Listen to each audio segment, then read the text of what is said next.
Bapak Ibu, Romo, selamat sore, berkat dalam untuk kita semua. Kita akan mengadakan pertemuan terakhir penutupan kursus lanjut kitab suci Weda Bakti ini yang terpaksa harus kita buat dengan cara yang istimewa seperti ini. Ini juga baru kali pertama saya rekaman dengan Romo Indra. Kita memanfaatkan sarana-sarana yang ada untuk melihat pengalaman-pengalaman kita selama ini, terutama bagaimana perjalanan kursus lanjut kitab suci kita ini dan bagaimana nanti harus ditindaklanjuti untuk bisa memperkembangkan dan membekali kita semua dalam kursus atau juga pastoral pelayanan kitab suci kita di paroki atau di tempat lain di mana kita juga melayani. Nah, sore hari ini kita akan bersama dengan Romo Indra untuk sedikit mengevaluasi, berbincang-bincang tentang pengalaman kita bersama, apa yang bisa kita pelajari dari perjalanan 1 tahun yang sayangnya tidak bisa full ini tetapi pasti paling tidak dalam semester yang pertama kita sudah mempunyai ritme yang baik yang bisa kita gunakan sebagai pijakan untuk pertemuan-pertemuan di semester-semester depan. Nah, sayangnya di semester 2 dengan situasi seperti ini kita harus menyesuaikan bentuk-bentuk pertemuan kita, tetapi itu tidak masalah. Kalaupun ada yang kurang, ini justru nanti memacu kita untuk membuat kegiatan-kegiatan, seminar atau pelajaran-pelajaran lain di dalam angkatan pertama ini untuk membekali kita dengan lebih banyak bekal yang bisa kita peroleh bersama. Nah, sekarang kita akan melihat bagaimana perjalanan kita selama 1 tahun ini. Ini kan salah satu bentuk pelayanan yang bisa kami sediakan bagi umat untuk mereka-mereka yang punya ketertarikan khusus untuk mempelajari kitab suci. Bukan hanya untuk mempelajari kitab suci demi kepentingan diri sendiri, tapi pasti nanti juga untuk kepentingan pastoral, kepentingan katekese dan pelayanan kita. Maka mumpung Tuhan menganugerahkan banyak dosen kitab suci di fakultas kita ini, lalu kita masih bisa membagikan apa yang kami terima dari Tuhan itu untuk pastoral kitab suci ini. Nah, kita mulai berbincang-bincang dengan Romo Indra sekitar suasana, situasi, pengalaman Romo Indra melihat mungkin juga antusiasme atau mungkin partisipasi, keaktifan para Bapak Ibu, teman-teman di dalam pertemuan-pertemuan di kelas itu. Kalau Romo Indra sendiri selama ini mengalami perjumpaan-perjumpaan yang seperti apa itu, Romo? Ini saya kira sesuatu yang luar biasa ya Romo Eko ya. Kalau kita melihat minat terhadap kitab suci itu luar biasa ya, sangat besar. Daripada peserta yang hadir di tempat ini itu saya sebetulnya sudah pernah bertemu di beberapa tempat Ya. Itu yang menunjukkan bahwa rupa-rupanya ada semacam kehausan di mana kalau mungkin mereka itu selalu mencari. Nah, saya kira kita memang satu hal yang baik untuk mulai mencoba mengawali dengan KLKS ini.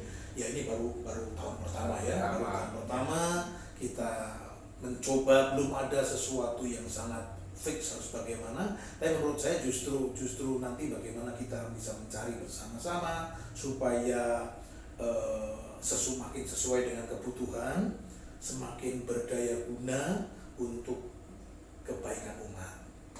Sebagai contoh kan sekarang ini mestinya dalam situasi seperti ini di mana orang tidak bisa mendekat ke altar, mestinya kan bisa mendekat ke mimbar, ke firman seperti itu. Kitab suci sebagai sebuah cara juga untuk bertemu dengan Tuhan seperti itu. Nah, secara umum saya sangat senang dengan antusiasme para peserta yang sungguh luar biasa dan saya mengharapkan bahwa ini masih akan terus berlanjut begitu ya. Iya, kalau kita ingat dulu kita memperkirakan hanya akan ada 60 pembatasi atau malah 50 dulu sehingga kelasnya tidak menjadi terlalu besar, tetapi semangat yang menggelora dari Bapak Ibu itu lalu membuat kami juga harus membagi kelas menjadi 2 dan lebih besar, tidak sangat ideal tetapi Ya, ini karena ini tahun pertama dan nanti akan kita gunakan untuk mengevaluasi apakah dengan 35 peserta di satu kelas itu lalu interaksi itu bisa dibangun dengan lebih baik. Ya, kemarin evaluasi 35 satu kelas yang enggak ternyata 2 kali lipat ya. Iya. Jadi ini satu angkatan dan angkatan pertama ini menjadi 2 kelas. Sehingga ya seperti yang dulu dievaluasi dalam di akhir semester pertama itu lalu kesempatan untuk tanya jawab, interaksi itu menjadi kurang karena waktu yang cukup terbatas dan kita membuat beberapa variasi di semester 2 yang semestinya bisa kita evaluasi, tapi karena semester 2 berjalan dalam situasi darurat lalu juga model semester kedua ini memang belum bisa kita evaluasi. Ya, memang karena ini sangat khas untuk semester kedua khususnya ya. Oh iya, kita sudah punya satu buku. Itu yang hasil dari pertemuan pertama itu tentang saksi-saksi iman dalam kitab suci, tapi tadi contohnya mau saya bawa tetapi lupa, jadi masih tersimpan di Nandan semua itu nanti dibagikan pada peserta itu. Peserta itu masing-masing dapat gratis 1. Lumayan itu Bapak Ibu ya.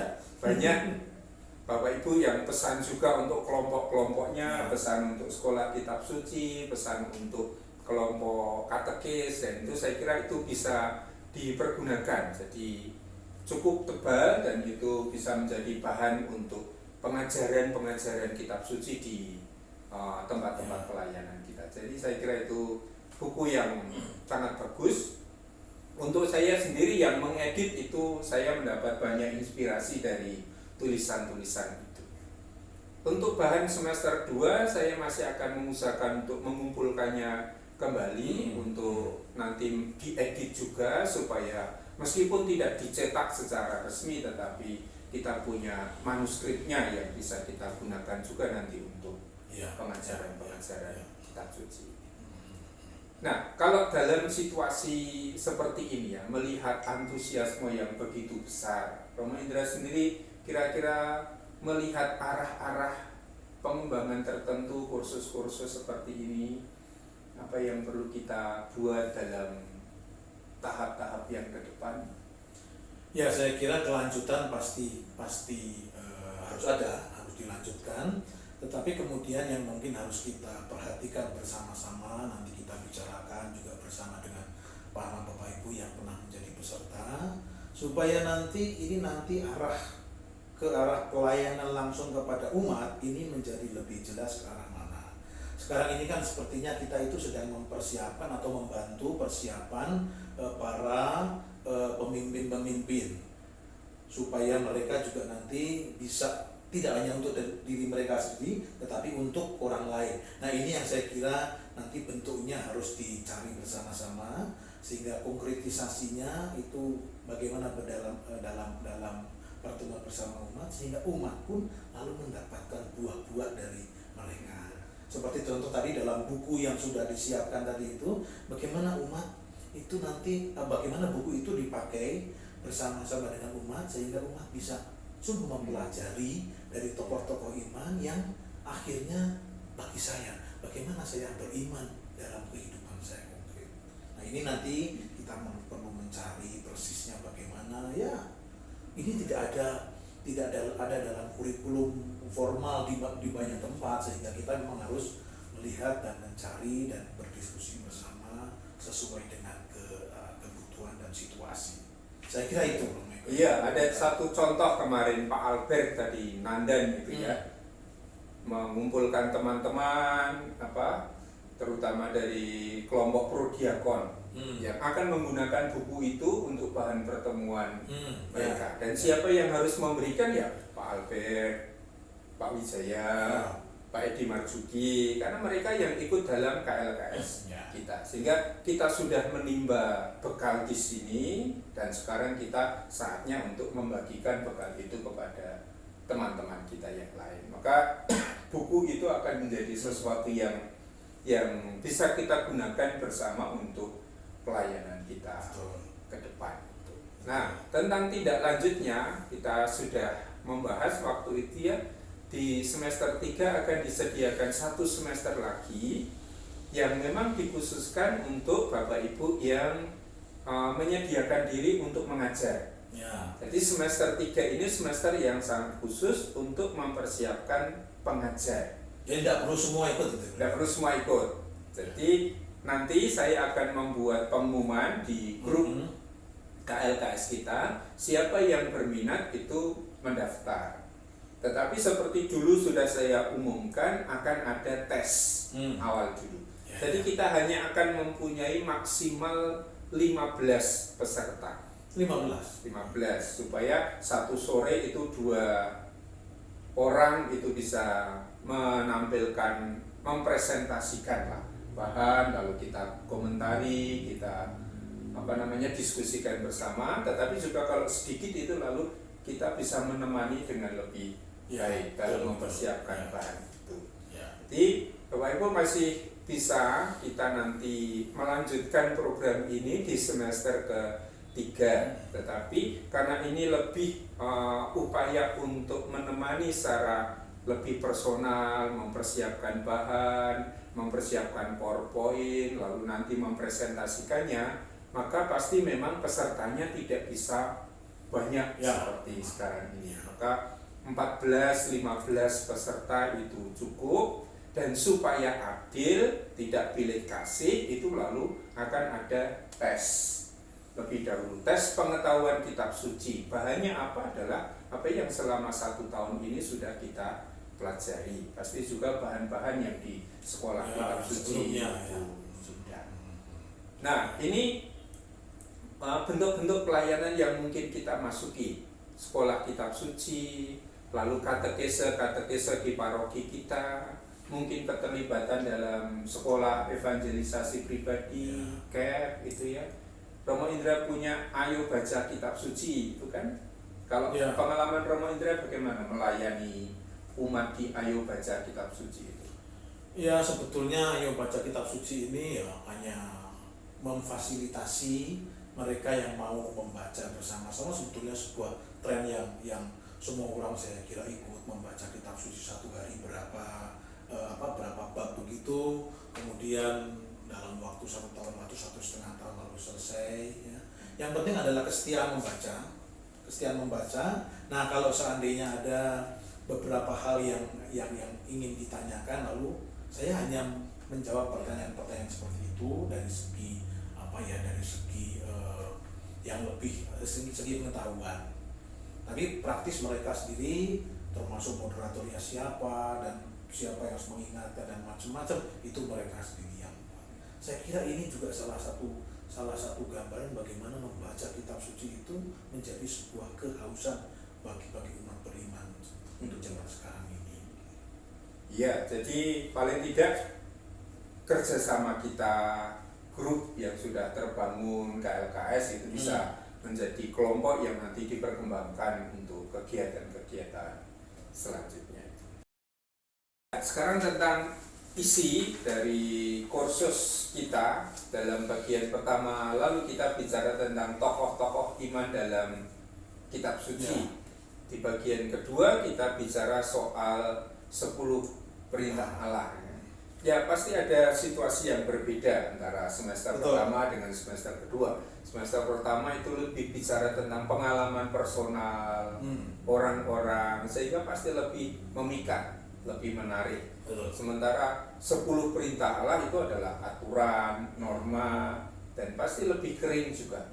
Meskipun kita berusaha untuk mencari di balik aturan-aturan itu ada kaidah-kaidah apa toh, ada prinsip-prinsip iman apa. Nah, kalau Romo evaluasi dari perjalanan 1 tahun ini ya, bagaimana Romo melihat alur pembahasan kita itu? Baik. Jadi begini Romo ya, bagi saya gambaran atau pembelajaran untuk semester 2 di mana kita berbicara mengenai 10 perintah Allah yang hanya hukum-hukum begitu ya, itu sebetulnya menggambarkan sebuah pola bagaimana kitab suci itu sebetulnya bisa berperanan di dalam hidup umat beriman. Yang saya maksud begini, 10 perintah Allah yang kita bahas, kita semua tahu bahwa 10 perintah Allah itu ada perbedaan antara apa yang terdapat di dalam buku katekismus dan apa yang terdapat dalam teks. Sama-sama namanya 10 perintah Allah tetapi berbeda. Dasarnya adalah 10 perintah Allah yang ada di dalam kitab suci, entah Keluaran 20 atau Ulangan 5. Ada 10 perintah Allah, dan di situ dengan problematiknya yang coba kita gali setiap saat pertemuan. Tetapi kemudian ada bagian lain yang selalu coba kita kaitkan dengan apa yang terdapat dengan katekismus Gereja Katolik. Nah, ini apa sebetulnya? Ini sebetulnya adalah sebuah usaha bagaimana gereja berdasarkan sebuah teks kitab suci ini mengajarkan sampai hal yang paling konkret di dalam kehidupan umat beriman. Maka kita menemukan dalam katekismus Gereja Katolik itu kan detail-detail yang di satu pihak lebih luas tapi lebih banyak. Bagaimana dari satu perintah pertama misalkan itu nanti bisa muncul macam-macam hal. Nah, ini bagi saya memberikan sebuah gambaran bagaimana rupa-rupanya satu teks, satu pesan kitab suci ini perlu ada semacam pengantara gereja ini yang akan mengaplikasikan secara persis apa kira-kira maksud dan bagaimana sebuah teks itu diaplikasikan di dalam kehidupan konkret. Satu teks dalam 10 perintah Allah ada bisa sekian puluh nomor dalam KGK. Ini aplikasi yang dibuat gereja. Maka bagi saya ini adalah sebuah arah juga supaya kita, kalau kita mau mengambil atau berhadapan dengan sebuah teks kitab suci, kita harus sadar bahwa ini nanti bisa ditafsirkan kemana-mana dan bagaimana gereja sebetulnya menafsirkan dan membaca teks itu untuk kehidupan kita. Bagi saya ini menarik, memberikan sebuah miniatur gambaran bahwa kita di satu pihak membaca teks, tetapi aplikasinya bagaimana kita dibimbing oleh gereja sendiri untuk sampai kepada, sehingga bagaimanapun ajaran Kristiani tetap dasarnya apa? Dasarnya kitab suci. Tetapi gereja sendiri yang sudah dengan berbagai macam cara, interdisiplinaritas, memikirkan segi-segi lain, akhirnya sampai pada pengajaran, oh inilah poin-poin yang kira-kira masih masuk dalam situ. Itu kesan saya, Pak.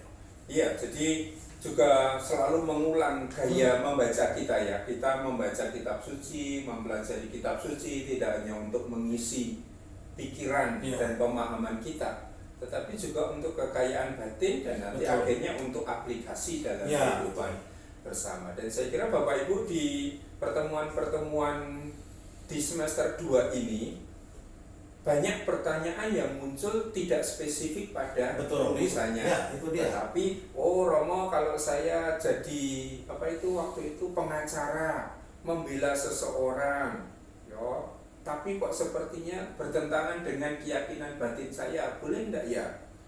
Nah, aplikasi-aplikasi praktis inilah yang juga memang bisa kita timba kalau kita membaca kitab suci. Jadi selalu, kalau saya sendiri selalu mengatakan, kalau saya membaca kitab suci, saya membaca kisah seseorang, seringkali saya membaca kisah saya sendiri. Dan ini yang pasti Bapak Ibu juga memperoleh inspirasi dari itu, belajar tentang tokoh-tokoh, bagaimana Daud, dia sangat dipuji-puji, tetapi juga pada titik tertentu dia jatuh, bangkit lagi, dan ini yang juga memberi inspirasi bagi kita ya. Maka beberapa bahan yang sudah kita bahas bersama di kelas itu memang semoga juga tetap bisa digunakan nantinya dalam pelayanan-pelayanan kitab suci kita.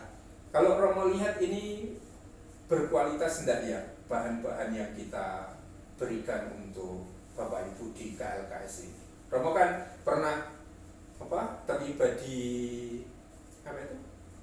Jakarta ini, sekolah kitab suci ini yang Santo Paulus ya. Nah, kalau kira-kira membandingkan dengan situasi itu, dan itu yang dulu menjadi model kita juga untuk kita tiru, kita laksanakan di sini. Ya, sebetulnya agak sedikit berbeda, Om, ya, karena yang KPKS di sana itu khusus pendalaman kitab suci Santo Paulus itu sebetulnya mirip dengan perkuliahan. Ya. Nah, itu mirip dengan Bapak Ibu yang sebetulnya ikut shopping di tempat kita itu. sebagai shopper itu beberapa kan ada ikut, sehingga ada rutinitas dan macam-macam seperti itu. Sementara yang kita buat ini yang kita ambil jalan yang agak sedikit berbeda, agak sedikit praktis, waktunya tidak terlalu atau belum terlalu terorganisir, dalam arti dari sudut pandang organisasi kita masih sekali lagi, tapi ya ini masih baru tahun pertama, kita nggak tahu nanti bagaimana kita. Tapi memang kita lebih luas, lebih bebas, belum ada struktur kurikulum yang jelas dan seterusnya. Nah ini nanti tergantung bagaimana kita sendiri mau mengarah kemana. Mumpung tadi Romo katakan kita masih mempunyai cukup banyak teman-teman yang bisa membantu. Ya. Kalau seandainya kita buat yang seperti itu ya bisa saja seperti itu. Tapi kalau dari evaluasi kita, Romo lebih cenderung model semester pertama, masing-masing dosen menyiapkan sendiri lalu punya kelas, ataukah seperti semester kedua? sebetulnya kalau menurut saya ini kan pembagian 2 kelas itu hanya karena sebuah situasi, jangan sampai satu kelas 70 orang. Ya. Oleh karena itu saya bayangkan bahan itu sebetulnya yang mereka dapat kurang lebih harusnya sama, baik kelas A maupun kelas B itu mestinya kurang lebih sama, variasi tentu ada sesuai dengan apa, tetapi alur dasarnya saya kira kalau konten, kalau isinya adalah sebuah topik tertentu, ya poin-poin yang ada di dalam topik itu saya kira harus disampaikan. Ya. Saya kira begini saja, misalkan saja kita mau mengambil topik Injil sinoptik, katakanlah ya, Injil sinoptik. Nah, Romo kan paham kalau saya mengajar Injil sinoptik, ini poin-poin ini mesti disampaikan supaya orang tahu apa itu Injil sinoptik. Nah, saya kira di dalam 2 kelas atau 3 kelas yang macam-macam, secara dasar saya kira ada silabus ya ada harus sama supaya tidak terlalu. Ini bagi saya penting karena jangan sampai nanti bisa terjadi misalkan seorang pengajar tidak siap lalu dia ngomong ke sana kemari tidak sesuai dengan isi yang mestinya disampaikan seperti itu. Nah, ini juga salah satu hal yang nanti akan kita berikan di semester 3, bagaimana menyusun bahan, kemudian mengeksplorasi bahan, sumber-sumber yang bisa kita pergunakan untuk mempersiapkan bahan, sampai pasti nanti mempresentasikan, mempertanggungjawabkan, karena nanti pasti akan juga ditanya oleh teman-teman. Bapak Ibu yang berminat untuk melanjutkan pelajaran kita ini di semester depan, silakan nanti menghubungi saya, lalu kita akan membuat tes kecil lah, itu anak SD pun itu bisa mengerjakan itu. Tapi siapa yang terbaik, 15 yang terbaik yang akan kita pilih.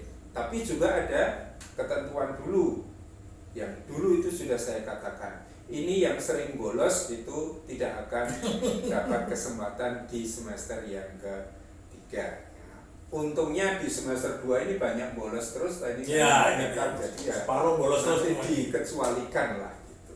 Nah, ini dari segi isi ya. Kamu mendengar enggak kesan-kesan atau mungkin juga masukan, kritik? Kalau saya pernah mendengar ini, Romo di semester 2 ini kok bahannya lebih kering ya. Jadi memang dirasa bahan semester 2 ini lebih kering daripada semester 1, dan saya justru menangkap situasi itu, dan itu benar ya, karena semester 1 itu bicara tentang pengalaman iman dan itu lebih personal, lebih bisa dirasakan. Sementara semester 2 kita bicara tentang hukum, tentang aturan yang memang harus kita pelajari. Nah, kesan-kesan seperti itu muncul ya. Romo mendengar kesan-kesan atau masukan-masukan tertentu? Ya, memang betul. Saya kira juga dari teman-teman yang mempersiapkan, pertama saya mendengar juga bahwa menjadi berat. Karena coba bayangkanlah bagaimana harus bicara mengenai hari ini, temanya adalah perintah ke-6 ya, jangan berbuat zina. Itu rumusnya kan hanya 1 kalimat. Lalu harus diterangkan di dalam 90 menit, nanti plus ada tanya jawab macam-macam. Ini kan tidak mudah juga. Tapi ya ini bahan yang seperti itu. Karakter bahannya memang menuntut hal yang seperti itu. Saya kira sama tidak terlalu banyak masalah. Ya.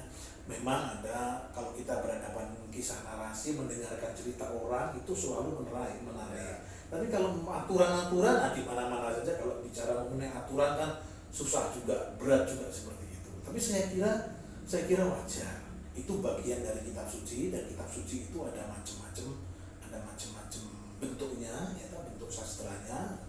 Dan kita sebetulnya kan sudah berusaha untuk tidak hanya sekedar berbicara mengenai satu ayat yang berisi hukumnya, aturannya, perintahnya, tapi mencoba ke belakang. Ada apa di balik itu? Ada apa di balik itu? Ada apa di balik itu? Kemudian ke depan juga bagaimana konkretisasinya, kok bisa dari satu sampai ke sini-sini. Itu kan usaha untuk juga mengurangi kekeringan itu ya. Tapi kan juga tidak selalu. Iya, saya kok punya impian ya, bahwa bahan-bahan yang kita sampaikan di kelas itu direkam, supaya juga bisa dimanfaatkan oleh alumni KLKS gitu ya. Nanti kalau melihat tadi kita punya KLKS Widya Bakti di YouTube, itu juga bisa kita gunakan secara merdeka sehingga menjadi bahan-bahan yang bisa digunakan, dan nanti kita usahakan model itu jadi pengajaran yang memang mungkin direkam dan kemudian bisa dibagikan bersama. Ini salah satu model yang juga sudah, ya Bapak Ibu di rumah pasti juga sudah mulai terbiasa dengan sarana-sarana online itu yang memungkinkan kita belajar. Di beberapa saat terakhir semua bahan kuliah yang saya buat itu juga saya share ke Bapak Ibu di KLKS ini. Daripada tidak belajar lalu ada bahan yang bisa dipelajari, dan saya kira ini nanti model yang juga akan kita kembangkan dalam pelayanan pastoral kitab suci kita baru bisa di Coffee Capan Jogja ini itu kan luar biasa ya. Pelan-pelan saja.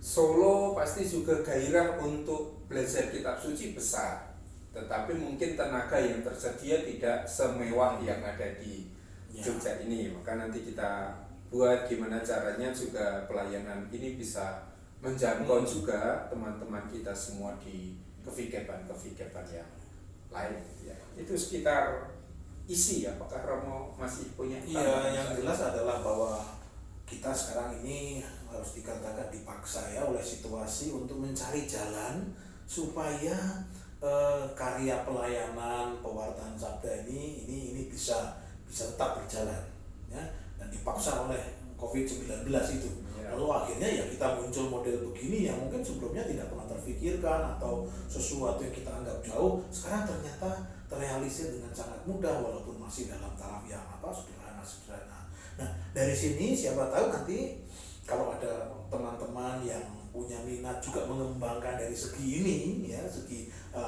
teknologinya, mungkin juga akan bisa menjangkau perluasan sabda seperti pewartaan sabda. Nah, kita nanti lihat saja bagaimana itu. Nanti kita sambil lihat apa yang bisa kita kembangkan dalam perjalanan kita ke depan. Nah, sekarang ke depan ini Romo ya, soal tanggung jawab pelayanan kitab suci kita. Apa yang kira-kira bisa disumbangkan oleh teman-teman alumni KLKS ini untuk pelayanan entah di paroki, entah di tempat-tempat pelayanan mereka? Begini loh yang menjadi gagasan saya dulu. Saya pernah membangun sebuah grup baca kitab suci itu selesai kemudian ada beberapa orang yang masih ingin melanjutkan dengan model tertentu ya. Bagi saya sangat sederhana.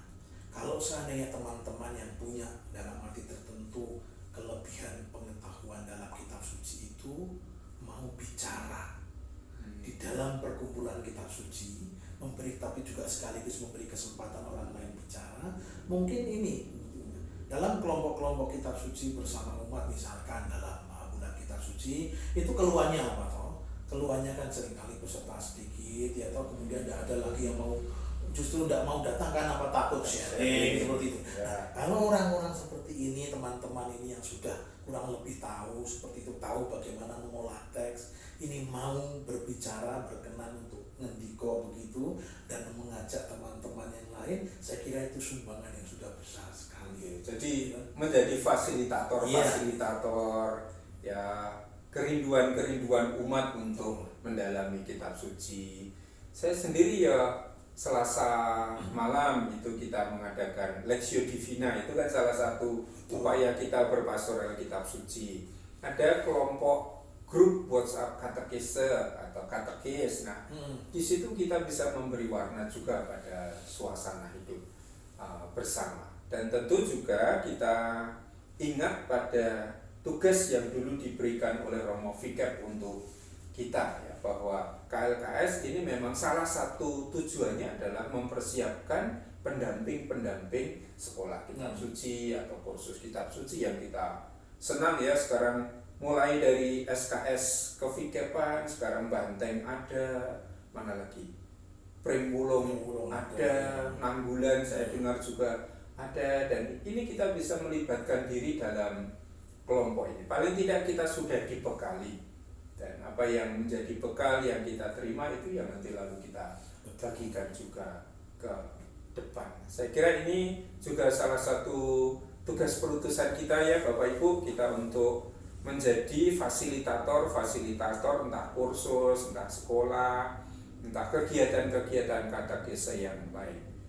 Kita kan sudah diberi dengan cuma-cuma, semoga kita juga memberi dengan cuma-cuma. Ada satu hal yang mungkin perlu kita sadari ya, Bapak Ibu, dalam hal mengikuti atau mengajar itu pasti nanti ada urusan tanya jawab, ya toh?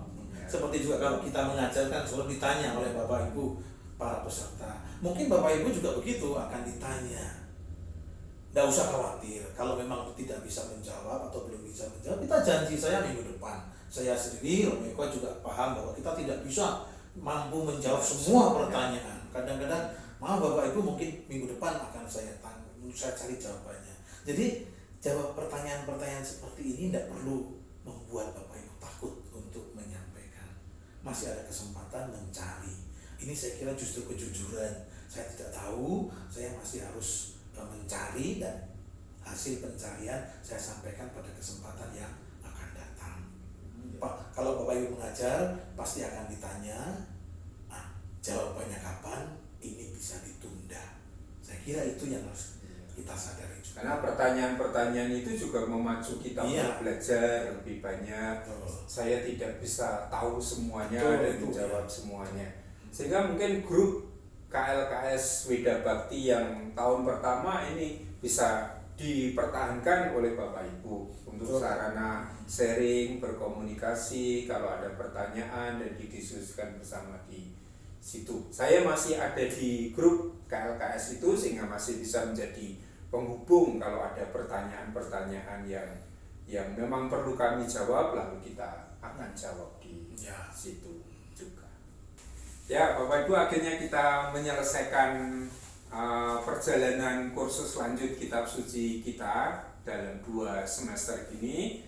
Ya, semoga apa yang sudah kita dalami bersama itu juga menjadi bekal yang baik untuk pelayanan kita ke depan, juga untuk pengolahan rohani kita masing-masing, karena yang kita baca itu akhirnya juga menampilkan sesuatu yang hidup di dalam diri kita sendiri.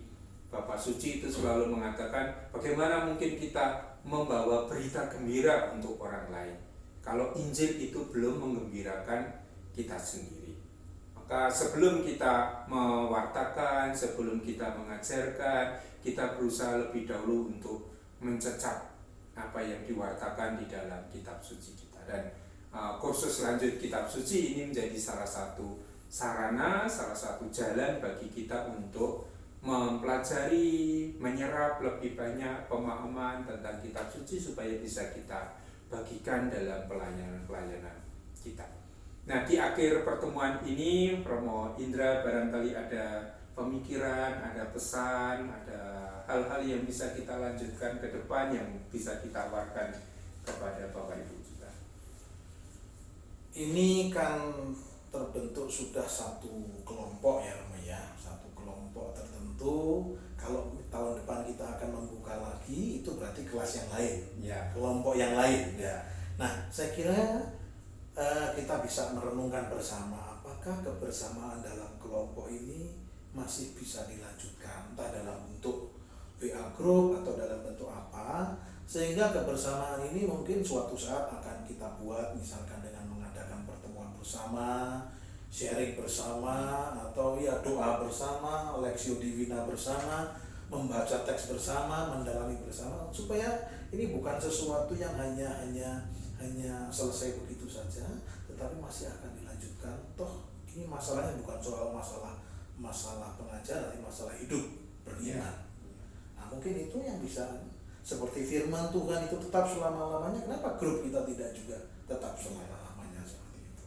Ya, jadi kita akan melanjutkan bentuk-bentuk komunikasi yang mungkin ya. Kita merencanakan 2 seminar kan semester ini dengan Bapak Kardinal Monsinyur Haryo dengan Romo Budiono. Tetapi karena situasi COVID seperti ini kan kita tidak bisa melaksanakannya. Tetapi paling tidak dalam 1 semester kita akan mengusahakan suatu bentuk seminar yang agak besar, sehingga alumni KLKS itu masih tetap diundang untuk mengikuti seminar ini. Jadi selain peserta reguler, tetap dibuka kesempatan bagi Bapak Ibu, bagi umat untuk ikut serta. Atau mungkin Romo Budiono itu sangat bagus memberi retret kitab suci ya, di Bali dia seringkali mengisi itu.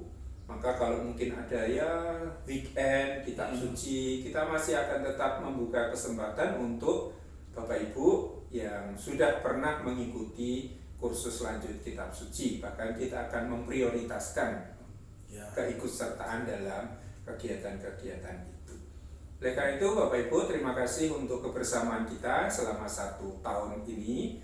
Pasti masih banyak hal yang ingin dipelajari, kehausan yang ingin dipuaskan, dan semoga kita tidak berhenti hanya dalam 1 tahun ini, tetapi masih lanjut. Kami sendiri yang ada di sini masih menyediakan diri untuk menjadi teman untuk berdiskusi. Kalau ada pertanyaan bisa disampaikan tetap lewat grup WhatsApp, dan nanti saya akan memfasilitasi untuk ke Romo Indra atau ke Romo Gale, atau pertanyaan kepada Romo siapa nanti akan saya sampaikan dan akan dijawab juga melalui grup KLKS Weda Bakti angkatan yang pertama ini. Nanti semoga pengalaman bersama di dalam KLKS ini lalu bisa dibagikan juga kepada teman-teman yang lain, supaya mereka yang berminat untuk mengikuti KLKS bisa mengikuti juga untuk semester depan. Maka kita akan membuka lagi